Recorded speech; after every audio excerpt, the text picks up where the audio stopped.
എന്റെ സഹോദരങ്ങളെ, നിങ്ങൾക്ക് ദുഃഖമുണ്ടായാലും നിങ്ങൾക്ക് വേദനയുണ്ടായാലും അതാണ് യാഥാർത്ഥ്യം.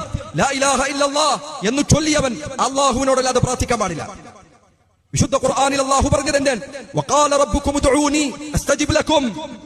വഖാല റബ്ബുക്കും, നിങ്ങളുടെ റബ്ബ് പറഞ്ഞിരിക്കുന്നു. ആരാണ് നിങ്ങളുടെ റബ്ബ്? മുഹദ്ദിസ് ശൈഖാണോ?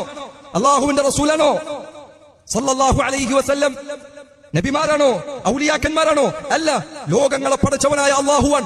വഖാല റബ്ബുക്കും ഉദ്ഊനി, നിങ്ങളുടെ റബ്ബ് പറഞ്ഞിരിക്കുന്നു ഉദ്ഊനി, നിങ്ങൾ എന്നെ വിളിച്ചു ദുആ ചെയ്യണം.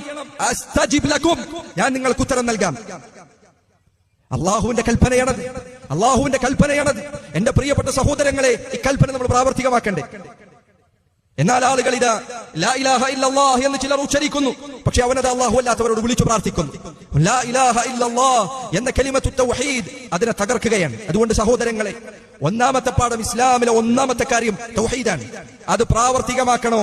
ഇബാദത്തുകൾ അള്ളാഹു അല്ലാത്തവർക്ക് നൽകാൻ പാടില്ല.